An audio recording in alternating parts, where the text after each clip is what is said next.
Croissance verte, c'est maintenant sur Média et merci de nous rester fidèles. Énergie renouvelable et développement durable, résilience, inclusion et innovation en Afrique était le thème de la 8e édition du Salon international des énergies renouvelables et de l'environnement en Afrique, Sierra 2025, qui s'est tenu à Dakar. Organisé par l'Agence nationale des énergies renouvelables, ANER, et co-présidé par les ministères de l'énergie, du pétrole et des mines, et de l'environnement et de la transition écologique, cet événement est devenu un rendez-vous majeur de la transition énergétique nationale. Nos reporters y étaient, leur compte-rendu à suivre dans quelques instants, et pour évoquer sur ce plateau l'importance des énergies renouvelables et l'urgence d'accélérer la transition énergétique en Afrique et au Sénégal. Nous sommes avec Alassane Diagne, consultant en éducation et gestion environnementale. Alassane, c'est un plaisir de te retrouver. Plaisir partagé et vraiment donc avec un thème passionnant. Merci et on se retrouve sur ce plateau juste après notre reportage. Il est signé Eva Sagnin et Bachir Yazboudian.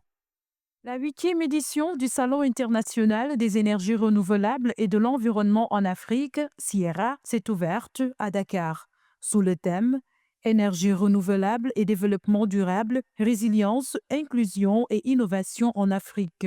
Cet événement, organisé par l'Agence nationale des énergies renouvelables, ANER, s'est tenu sous la coprésidence des ministères de l'énergie, du pétrole et des mines et celle de l'environnement et de la transition écologique. L'objectif de ce salon est de mettre en exergue les changements opérés depuis l'installation des énergies renouvelables et leur impact sur le développement, tant sur le plan socio-économique qu'au niveau de la préservation de l'environnement. Les organisateurs ont aménagé des stands dans le hall du Grand Théâtre national afin de permettre aux entreprises partenaires d'exposer leurs produits et supports innovants dans le domaine des énergies propres au profit des visiteurs. Nous sommes peut-être la seule structure sur la place de Dakar qui fait que de la distribution. Parce que notre objectif, c'est d'avoir du stock et de travailler avec tous les installateurs du Sénégal. Donc 90% de nos clients, ce sont des installateurs. Donc nous fournissons du matériel de qualité. On travaille avec des grandes marques et aussi des chauffe-eau solaires, des panneaux, des systèmes de protection électrique. Voilà, en tout cas, tout ce qui a trait au solaire, nous, on le fournit. Il s'agit ainsi d'évaluer au cours de ce salon la contribution des stratégies de développement des dites énergies au développement durable des pays africains en général et du Sénégal en particulier. Cette rencontre est par ailleurs une plateforme d'échange d'idées, d'initiatives et de technologies, ce qui permettra d'avancer vers une exploitation efficiente et une gestion durable des énergies renouvelables. Si on remarque bien, au Sénégal, les gens se plaignent trop des consommations d'électricité dans les maisons. Donc, le solaire est là pour la réduction de cette consommation-là. Peut-être même d'ici peu de temps, nous pourrons remplacer à 70% la consommation d'électricité. Nous avons trois produits qu'on commercialise dans l'entreprise. Les caméras de surveillance, les produits électricité et puis tout ce qui est produits solaires. Donc, l'innovation, c'est quoi? C'est déjà réduire les factures d'électricité avec le solaire. Et puis, pour les produits ABB, donner plus l'accès à ces consommateurs de pouvoir les acheter à bas prix. Il y en a à bas prix, oui. Ce salon, rendez-vous incontournable de l'agenda national sur la transition énergétique face à la menace du réchauffement climatique. Dans ce stand, l'exposante nous fait un exposé de la chaîne de valeur dans l'exploitation des bousses de vaches transformées en énergie. Ce biogaz est utilisé pour cuire des aliments ou éclairer les habitations. Autour de cette maquette, vous voyez, pour qu'un ménage dispose d'un biodigesteur, il vous faut la bouse de vache. Et c'est cette bouse de vache que vous allez prendre avec de l'eau mélangée au niveau du regard d'entrée du biodigesteur. Et là, c'est la dôme fixe, c'est là où il y aura la méthanisation. Et au niveau de la sortie, vous avez les deux fossés. Là, voit se déverser les digestats, c'est-à-dire que des déchets organiques issus du biodigesteur. Ça fertilise les sols. Et Après compostage, vous avez ça, c'est des solides, c'est de l'engrais solide organique et ça sert à faire des cultures maraîchères, la culture du fourrage pour alimenter le bétail. Donc là-bas, vous avez le stock des sacs d'engrais de 50 kilos pour nos entreprises de commercialisation de compost. Donc, le programme national, en résumé, il installe des biodigesteurs dans le monde rural et périurbain. Maintenant, le biodigesteur, c'est une technologie d'énergie de cuisson propre. Et ce que vous voyez au niveau de cette chaîne de valeur, c'est de l'élevage, de l'énergie jusqu'à l'agriculture. Donc, rien ne se perd et tout se transforme. Ils sont nombreux à venir visiter, acheter, se faire un carnet d'adresses ou encore se tisser des partenariats. Un cadre propice de relations d'affaires entre les professionnels pour l'établissement d'accords et partenariats techniques, financiers ou commerciaux. Pour cette étudiante, c'est l'occasion d'entrer en contact avec ses devanciers. Ici pour faire la visite de quelques entreprises qui sont là présentes en énergie, qui sont en collaboration avec l'énergie. Et là, nous sommes venus pour voir, si, après avoir fini de faire notre rapport ou bien d'avoir un peu de connaissances, et voilà, poser des questions à certains. Déjà, il y a une entreprise que nous avons visitée là-bas. Il nous a dit aussi, après avoir fini la formation ou bien en cas de besoin des stages, que de leur contacter, que c'est très joli. On ne voit que de l'énergie, l'efficacité et ça, c'est bon pour l'environnement et surtout pour économiser l'argent. Autre stand visité. Il s'agit de celui-ci. Cette structure est spécialisée dans la collecte d'huiles usagées et de l'assainissement. Principalement, c'est des huiles usagées. Donc, on récupère les huiles chez ceux qui les produisent, principalement les collecteurs, enfin les producteurs du déchet, c'est les pétroliers, les centrales électriques. Donc, on travaille avec eux. Et ensuite, ce qu'on fait, c'est qu'on va les acheminer vers des éliminateurs agréés. Donc, ces éliminateurs-là, ils vont utiliser, par exemple, leurs incinérateurs pour faire une revalorisation en fait, de ce déchet-là. On travaille avec principalement les stations-service parce que dans le circuit pétrolier, il y a beaucoup de déchets. Et eux, ils ne savent pas trop quoi en faire. Du coup, nous, on les récupère pour eux. On va les revaloriser, en fait. Qu'on fait aussi, on le fait en respectant tout ce qui est santé, sécurité au travail et la protection de l'environnement parce qu'on est certifié MAS. Du coup, c'est comme ça que ça se passe chez nous. Le salon réunit les entreprises africaines qui investissent dans la recherche, l'exploitation, la promotion et le développement des énergies renouvelables et nouvelles, ainsi que le transfert des technologies adaptées. On a vu qu'il y a beaucoup de programmes, donc il y a beaucoup de monde, beaucoup de banques, notamment la Banque mondiale, la Banque africaine et la Banque européenne, je pense, qui soutiennent beaucoup de programmes dans le développement un peu des infrastructures concernant les énergies renouvelables. Donc nous, ce qu'on a fait, c'est que on s'est spécialisé dans tout ce qui est solaire. Donc, on propose, comme vous le voyez ici, en fait, soit du photovoltaïque sur les toits des maisons, les toits des bâtiments industriels. On peut même proposer, en fait, carrément des stations photovoltaïques pour la production électrique. Et cette production électrique, on peut éventuellement aussi la réinjecter un peu sur le réseau Sénilec. Cette 8e édition du Sierra a enregistré la participation massive des entreprises nationales et internationales spécialisées dans les différentes filières du secteur des énergies renouvelables. De retour sur le plateau de Croissance Verte avec Alassane Diane, consultant en éducation et gestion environnementale. Monsieur Diane, quel est l'impact de ce type d'événement sur la promotion des énergies renouvelables ? Un événement très important pour les acteurs du secteur et aussi donc les acteurs institutionnels. Et c'est une opportunité donc réelle pour interagir aussi avec donc les clients ou bien les bénéficiaires. Parce que la question des énergies renouvelables, c'est arriver véritablement à une domestication donc, de toutes ces opportunités pour arriver à une autonomisation, c'est-à-dire être indépendant donc, en matière d'électricité, pouvoir avoir de l'énergie donc au plus proche du besoin.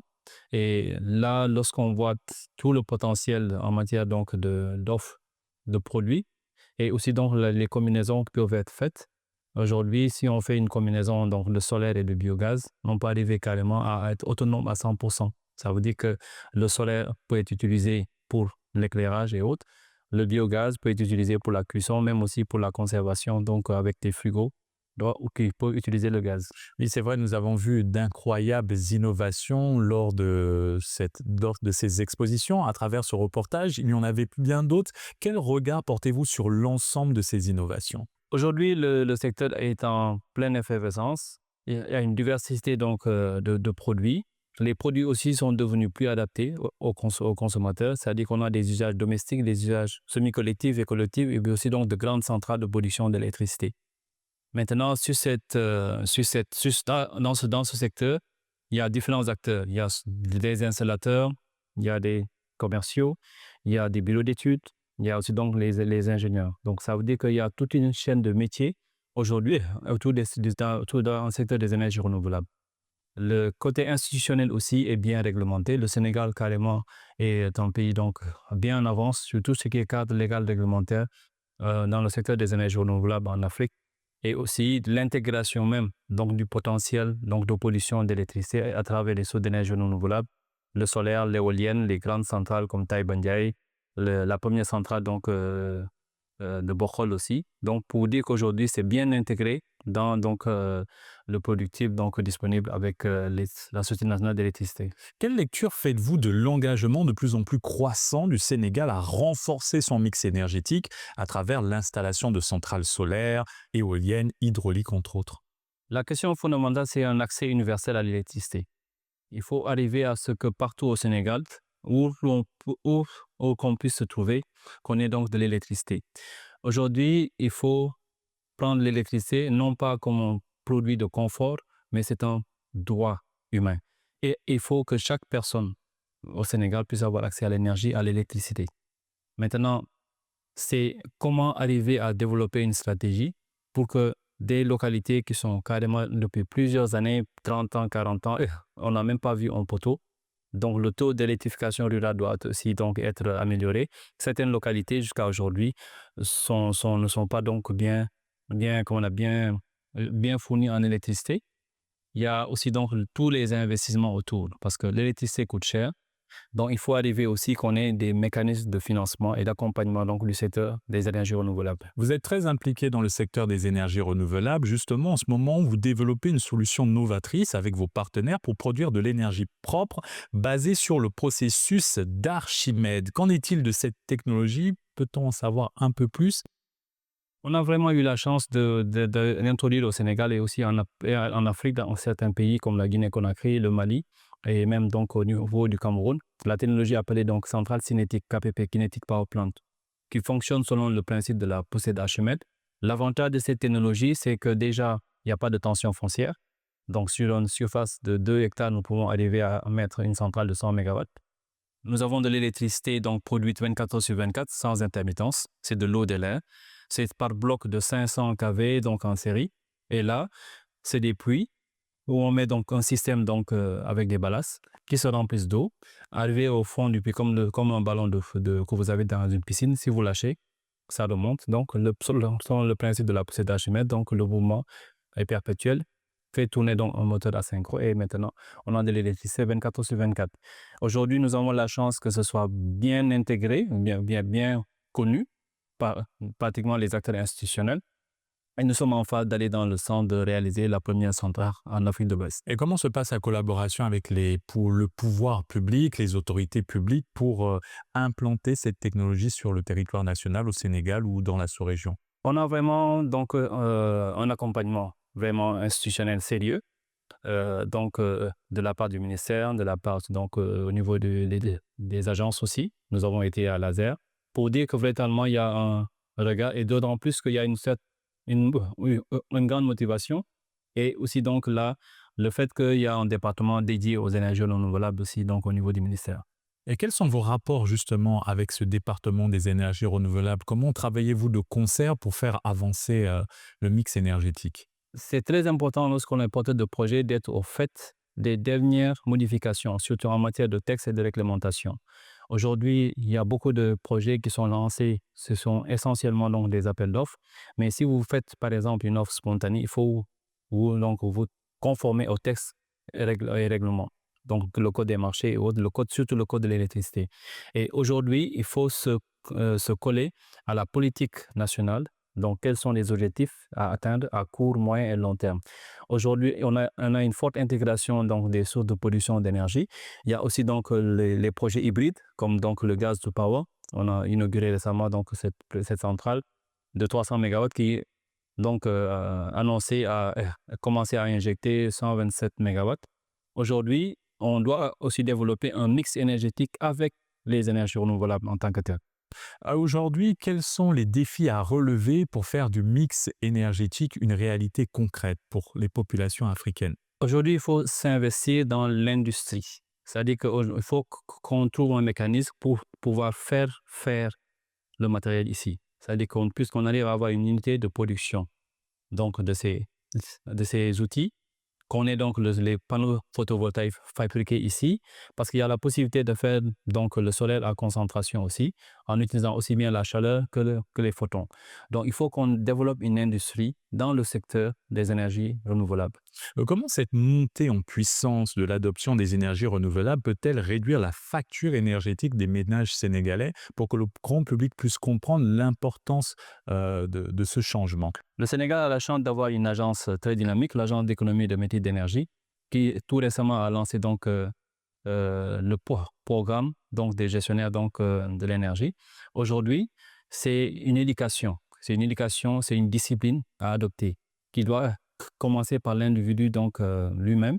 Et aujourd'hui, ils sont en train de travailler au niveau donc des services publics de l'État, mais ça doit aussi être intégré dans les autres services donc directs ou indirects, que ce soit dans les écoles, que ce soit dans les services publics ou privés, pour qu'on arrive aussi à véritablement gérer donc nos consommations en électricité. Il faut qu'on ait des appareils aussi qui nous permettent de réduire notre facture. Dans cette dynamique, l'agence est en train de faire un excellent travail, mais il faudrait aussi arriver à qu'il n'y ait plus un cloisonnement, qu'il y ait donc des partenariats. Donc, ils ont déjà commencé à faire entre donc, les différentes agences. Mais aujourd'hui, il faut qu'on arrive à intégrer les territoires. Il faut que les territoires, les collectivités locales s'approprient donc véritablement cette pénétration, donc cette domestication donc, des énergies renouvelables. Justement, quel rôle la société civile et les communautés locales doivent-elles jouer concrètement dans l'accélération de cette transition énergétique? Quelles mesures doivent-elles mettre en place ou quelles actions doivent-elles déployer? Il y a véritablement une bonne organisation du secteur. Aujourd'hui, il y a des associations comme AMES, l'Alliance des acteurs des métiers des énergies donc, au Sahel. Je salue au passage donc, le président, M. Daniel Vidal, très dynamique. Et aujourd'hui, il regroupe donc beaucoup d'acteurs du secteur. Il y avait antérieurement l'APSV, l'Association pour la promotion de l'industrie et la valorisation de l'éolienne. Ensuite, un patronat du secteur est né, donc OPERES. D'autres associations aussi sont nées. Aujourd'hui, il faudrait qu'on arrive à fédérer un peu, donc pour se donner la main et arriver à organiser des projets et programmes ensemble. Parce que certains projets, il faut penser à la rentabilité, mais pour d'autres projets, si on se met un peu en fédération, on peut faire une offre sociale. Justement, le financement est très important dans le déploiement de ces initiatives vertes dédiées à l'énergie. Quel mécanisme de financement public ou privé pensez-vous le plus adapté pour soutenir la transition énergétique sur le continent? La réflexion nous a amené à penser à un mix, c'est-à-dire que mettre en place des coopératives d'énergie, c'est-à-dire que vous êtes un village, vous vous organisez de telle sorte que vous avez un minimum d'apport que vous pouvez mettre donc, à disposition. Mettre une mutuelle, ça veut dire que si on a une banque qui peut accompagner, on veut un kit qui coûte, supposons, 1 million, vous avez 20% en apport, les 80%, vous pouvez peut-être l'étaler sur un prêt de 5 ans avec une banque partenaire, une institution mutualiste partenaire. Aujourd'hui, les garanties, nous avons eu une fois à faire une proposition en ayant donc le FONGIP, l'Agence nationale des énergies renouvelables, une banque donc de la place. Mais il reste que beaucoup de banques ne connaissent pas donc ce secteur, ou bien ne sont pas bien imprégnés, ils n'ont pas de spécialistes. Ce qui fait que lorsque vous êtes dans une structuration de projet, vous n'avez pas d'interlocuteur direct. Certaines banques ont accompagné de grands projets, des centrales de 20 et plus, mais au niveau de certaines structures, à l'exception, une structure donc de microcrédit qui a commencé un peu à bien s'impliquer. Mais aujourd'hui, il faudrait, je ne sais pas, qu'il y ait une sorte de banque dédiée où on peut avoir donc cette facilité, ou bien qu'il y ait une ligne de crédit ouverte, donc soit au niveau institutionnel, que vous avez donc la BNDE qui est là, pourquoi pas, qu'il y ait au moins une ligne de crédit verte. Aujourd'hui, pourquoi est-il si urgent, voire crucial, d'accélérer la transition énergétique? Il faut accélérer la transition énergétique, mais je pose aussi donc le constat que nous sommes victimes des conséquences. Nous avons encore donc des environnements qui ne sont pas, comme on dit, affectés. Donc, il faut qu'on réfléchisse par rapport à ce que nous avons comme acquis. Nous ne sommes pas les pollueurs, mais nous subissons ces conséquences. Donc, il faut qu'on gère les avantages que nous avons encore aujourd'hui. Nous avons le soleil, nous avons le vent, nous avons aussi donc tout ce qui est biomasse, tout ce qui est biogaz. Donc, il faut qu'on ait une stratégie qui nous permette aussi, parce que le Premier ministre, donc Ousmane Sonko, l'a dit la dernière fois, lors du lancement de ce programme de l'AME, il faut une épargne énergétique. Il faut qu'on ait des réserves. Et ces réserves-là, elles peuvent être de deux sortes. Qu'on ait une réserve parce que nous avons des ressources aujourd'hui de pétrole, de gaz, mais aussi qu'on ait des réserves, c'est parce que nous avons intégré des innovations technologiques. Il y a des chercheurs qui ont trouvé des mécanismes de production, des technologies de production d'électricité, mais malheureusement, ils ont les brevets, on ne les amène pas à la production industrielle. Donc, il faut qu'on intègre les innovations et le potentiel naturel, c'est-à-dire que ce qui vient donc des sources donc, comme le pétrole, le gaz. Mais aujourd'hui, il faut qu'on ait l'innovation et donc penser véritablement à une épargne énergétique pour les générations futures. Merci M. Diane pour cet éclairage. Cependant, avant de conclure cet entretien, revenons au Sierra 2025. Il y a d'autres événements similaires qui sont actuellement organisés dans la capitale sénégalaise. Vous y participez. Qu'est-ce qui ressort le plus souvent? Quel aspect positif ressort lors de ces salons et lors des différents forums et colloques qui sont organisés? La question fondamentale, c'est les financements et l'accessibilité aussi aux technologies. Donc, il faut qu'on ait véritablement ce basculement vers un transfert de technologie et les ressources humaines qualifiées. Aujourd'hui, c'est ça. C'est-à-dire qu'il faut qu'on ait, pour arriver à une bonne assise, il faut qu'il y ait les ressources humaines qualifiées. Que les instituts de formation s'imprègnent véritablement de ce secteur pour arriver à avoir les profils. On ne peut pas être un pays qui a un potentiel d'ensoleillement aussi important, avec une bonne carte des vents, du pétrole et du gaz. Je pense que dans une perspective maximum de 10 ans, le Sénégal devrait être en mesure d'être autonome. Merci Alassane pour cet entretien et c'est toujours un plaisir de vous recevoir sur ce plateau. Plaisir partagé et donc mes remerciements à Croissance Verte, c'est vraiment passionnant. Merci et c'est ainsi que s'achève cette émission. Très bonne suite des programmes sur la panafricaine Média.